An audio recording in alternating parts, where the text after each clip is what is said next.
What up, SNA Assassinators? This is Super Ninja Austin back here with another wrestling news video for you all today on September 27, 2024, where we're going to be talking about the wildest and intriguing wrestling news stories, rumors that you SNA Assassinators need to know from I'll say the sport. That's the ringside news article. So make sure to watch until the very end because these wrestling news are going to be extremely intriguing. We're going to start off firstly with the timeline for Bobby Lashley's AEW debut after his WWE exit. The Almighty had a highly successful second run in WWE. He won two WWE championships and got involved in a major storyline. Got into major storylines, but would eventually part ways with WWE. Reports suggest that Lashley is on his way to AEW, and the timeline, for his debut, has reportedly been revealed. Lashley was a central figure on WWE TV until WrestleMania 40, and he has since left WWE. Though, he's nearly at the end of his career, he's still in excellent shape, and maintains the look and ability of a top wrestler. We reported that on Bobby Lashley's status following his departure from WWE, with expectation that he'll be joining AEW soon. Fans are now curious about how Tony Khan's company will handle Lashley's booking and how he will fit into AEW's roster and storyline. To make matters even more interesting, during AEW Dynamite Grand Slam, MVP made his shocking debut, and this made fans wonder when Bobby Lashley would follow suit as well. On Irbu of Wrestling Paralysis,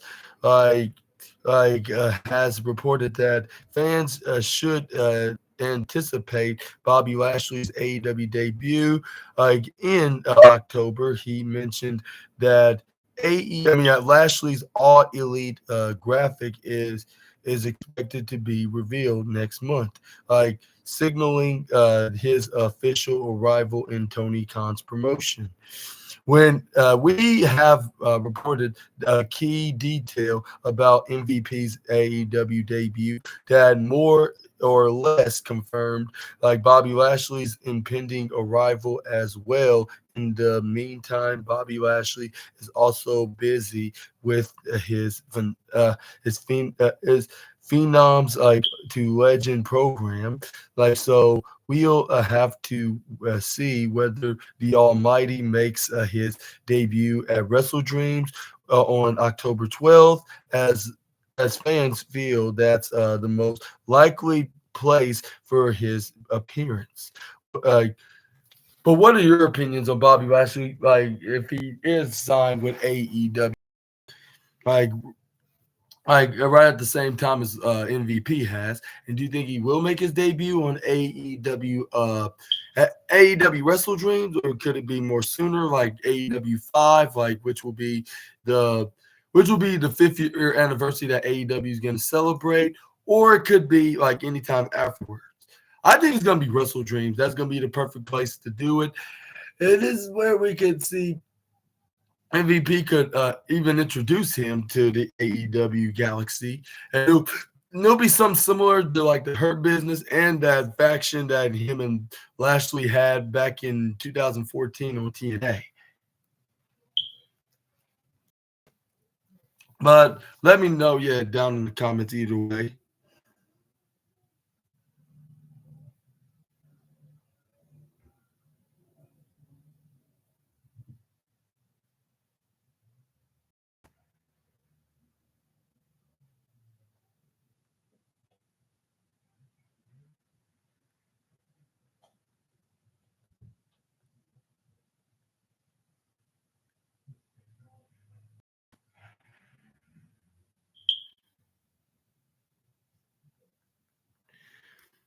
But yeah, let me know about this in the comments. Like, yeah, like, what do you think about this matter? But from one AEW news to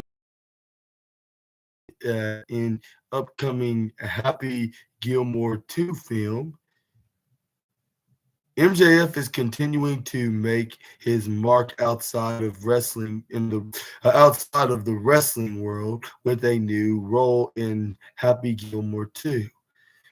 According to a report by Deadline, the former AEW World Champion has officially joined the cast of the highly anticipated sequel where he will play one of Happy Gilmore's sons. Yeah. Returning to the sequel are Adam Sandler, Julie Bowen, and Christopher McDonald, like reprising their iconic roles from the 1996 classic. The movie is set to stream on Netflix when it releases. This isn't MJF's first foray into Hollywood. Like, the AEW star made his acting debut like in the uh, wrestling biopic The Iron Claw, and has since added roles in the floaters and in stranglehold to his growing film film filmography. Like he is represented by act, active activists that artist management and the CAA, like making waves like both in and out of the wrestling ring. Like, though MJF's acting career is uh flourishing, his wrestling fans are left wondering like when they'll see him back in AEW. He's been off television since AEW All Out, where he successfully defeated Daniel Garcia by was brutal attack. He got brutally attacked by Garcia, afterwards leaving him sidelined like with a pile driver with a pile driver injury. There is no official word yet on when MJF will return to AEW TV, but like fans can look forward to seeing him on screen in the Happy Gilmore sequel. MJF's transition to Hollywood like seems to be gaining momentum with several film projects like already under his belt. Like, while his return to the AEW ring remains uncertain, wrestling and movie fans alike can now anticipate his performance in Happy Gilmore 2. And what are your thoughts on MJF got himself another movie role? And do you think that this is great news? Like, if given that if he can dream of being a Hollywood actor, like with the likes of John Cena and The Rock and Batista transitioning from the wrestling careers to the big silver screen, I guess you could say. I'll say not really silver, because not so much silver like in nearly a century these days, nearly a century ago these days. So I would say more likely just a big screen. And do you think everybody's going to recognize him as a Hollywood star? Let me know down in the comment section right down below. And if so, I would be thinking like I remember watching him when he was a wrestler, like how we talk about when The Rock used to have been a full-time wrestler, but now he's full-time in Hollywood. That's what you probably would see MJF in. Like, if he does make a successful impact on the big screen, along with him doing it on the inside the squared circle. I wish him the very best of luck in his entertainment careers, respectively, alike. And I'll be a big time supporter for the Salt of the Earth, as he's making some successful work in his ventures. But let's move on to the next slide. Let's talk about uh, Sabarano Jr. turns down WWE for CMLL deal, like in the latest contract decision. We got some news from this rookie luchador named uh, Sabarano Jr. has Jr. and he has made it clear that his loyalty lies with CMLL, not WWE. I said rookie. I'm not sure if I got it correctly. Like he's more of a yeah. He's already pro. Like I'm not sure what the status is. All I know is he's a CMLL wrestler. But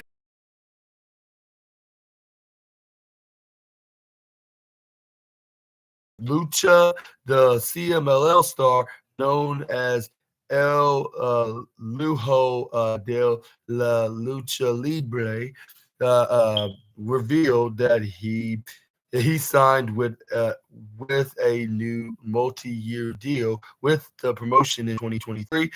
So I guess he is a rookie, like, but in a good way. Like, he's probably like, what's that?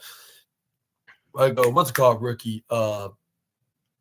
He's like a new rookie in the business, I guess you could call it. But anyways, they signed a multi-year deal with the promotion in 2023 and has no intention of going anywhere else, like especially not WWE. Like in part two of his interview, like with Alexis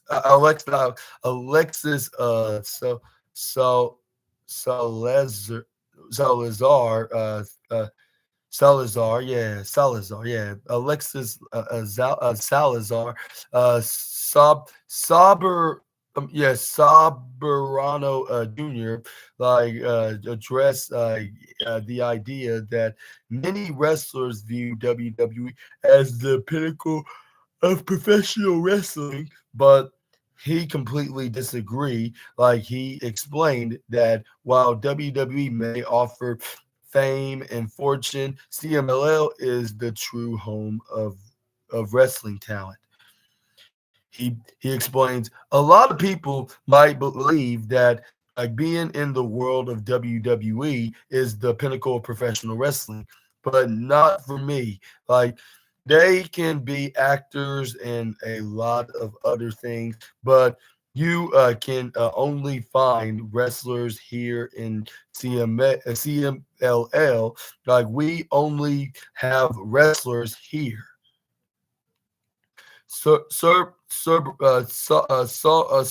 Soberano Jr. like went on to explain why he remains so loyal to CMLL. He noted that he had other opportunities, but chose to stay because CMLL is where he feels at peace, like and fulfilled, like as be fulfilled as a performer. This place is where I feel happy, like and at peace, like there had been been chances to be at the top, but I always wanted to represent these letters, pointing to the while pointing to the CMLL logo. While some see WWE as the ultimate goal for wrestlers, Soberano Jr. believes that CMLL offers something more. Like I, meanwhile, and he added, I have messed up a lot, but I am still here and I will stay here. I am 100% made in CMLS. That is the true home of professional wrestling. While may be dream. Like for some, Soberano Jr. sees his future like firmly in CMLL, like where he aims to cement like his legacy. And do you agree with what and do you agree with what with Soberano Jr.? Like that's not like it's not a dream for everyone to go to WWE like him, like with him being loyal to another company that see that they're trying to put the wrestling business on the map and trying to make it cool and successful like it once was. Which it already is. Like when it comes to any topics of wrestling, there's some plenty of positives, even though they have some negative topics to talk about. But nowadays, it's very rare to hear that. Like especially with WWE doing some successful numbers when it comes to ratings and profit, and then yeah, selling out tickets to venue and getting viewed on whether it's streaming services or cable networks or whatever the scenario may be. But let's move on to the next slide. We got Shawn Michaels teases big changes ahead of WWE NXT's move to the CW network. Set to undergo some significant changes as it transitions like from USA Network to the CW network. Like on October 1st, 2024.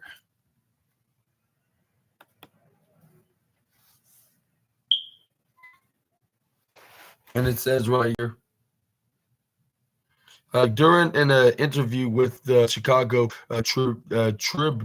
Tribune, like Shawn Michaels, like the WWE Senior Vice President of Talent Development Creative, like revealed that fans can expect major updates, particularly in the brand's visual presence, make a strong impact on its new platform.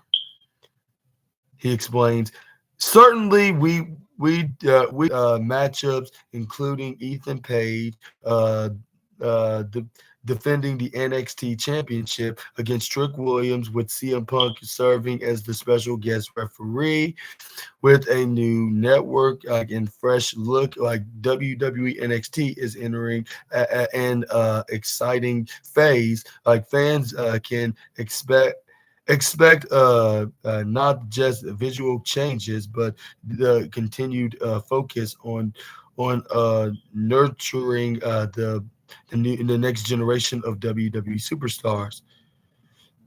And what kind of change do you think Shawn Michaels is referring to? Do you think it's gonna be like the graphics? Do you think it's gonna be they're gonna be touring NXT shows? Like, or what is in your opinion what Shawn Michaels meant by that? Like some very significant.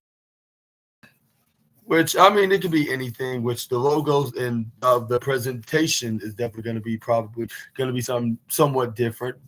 Like with the logo they have right now, with the outer colors are like an orange, yellow, and black, and then we got the outer parts like with a white, like a very clear yellowified white, if that makes sense.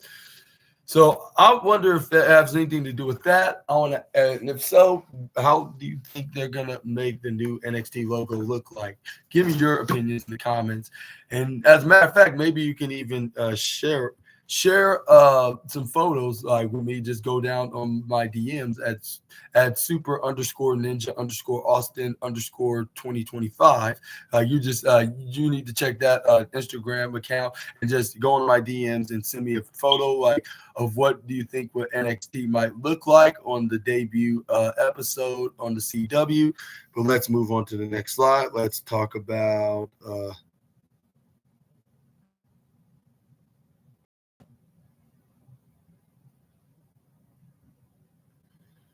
we got an ex WWE star like believes Vince McMahon should answer like for actions and admits of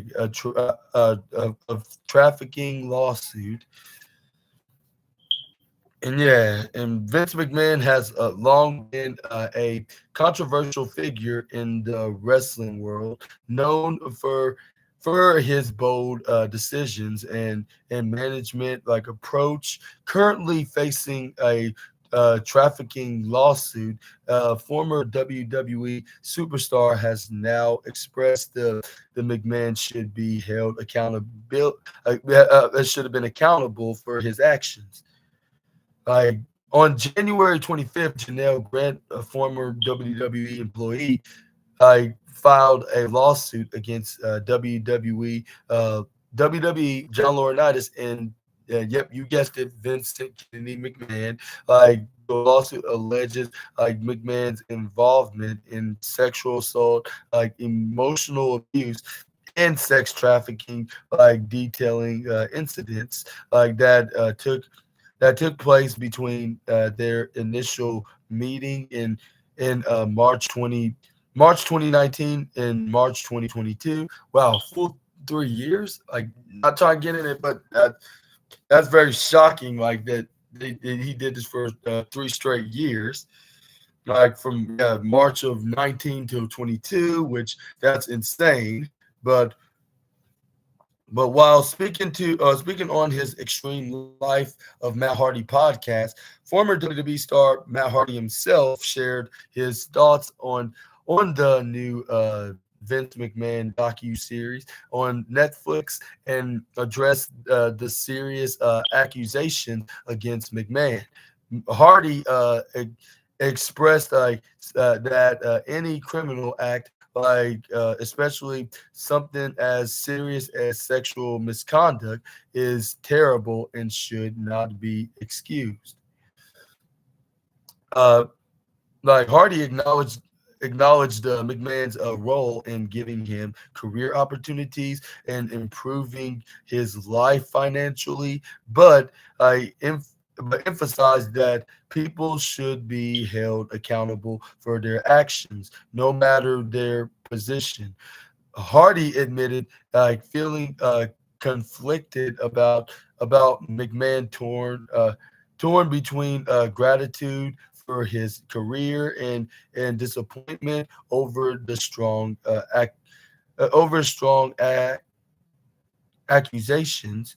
He he he stated, "It's awful anytime someone does something terrible like that, like especially if it is a criminal sexual act, like it's awful. I'll say that right now, front like just the fact that Vince was the one that was responsible for giving us an opportunity and someone I worked with much along over the years, and was one of the people who was responsible for giving me this great life and really giving me the opportunity to kind of get it ahead in life financially and whatnot. So I mean that part I will be appreciative of, but also I think in society, if you do bad and terrible things, you also need to be held accountable for them. It makes me feel very conflicted about Vince. It's one of those things where you wish you didn't have to feel like in such a negative way, towards something towards someone, but there's a part of you that's going to feel that negative way because these accusations are so strong, like because these accusations are so strong. Like even Alberto Del Rio defended Vince McMahon amid his trafficking allegation. Regardless, we'll have to wait and see what will become of Vince McMahon as the lawsuit will proceed later this year. And what are your thoughts on Matt Hardy's statements like what Vince McMahon should do, despite him used to working for him, like with McMahon giving him the opportunity of becoming a very household recognizable name along with his brother Jeff, and and despite that, when compensating him heavily, like he still like should be accountable for his actions of him doing something that's like criminal activity, like related, I guess you could say. Like, and do you agree that Vince McMahon should take accountability for his actions if he's guilty? Let me know down in the comment section right down below. I think I agree definitely with Matt Hardy. I'll say, despite him used to being his boss and him giving him opportunities and him paying him really good and making him a recognizable figure in the WWE, it's just that, yeah, he still should be accountable for his actions. Like, I totally agree. Like, he shouldn't be let go. Like, if he's guilty of doing all this stuff of misconduct and assault and trafficking, like, onto the former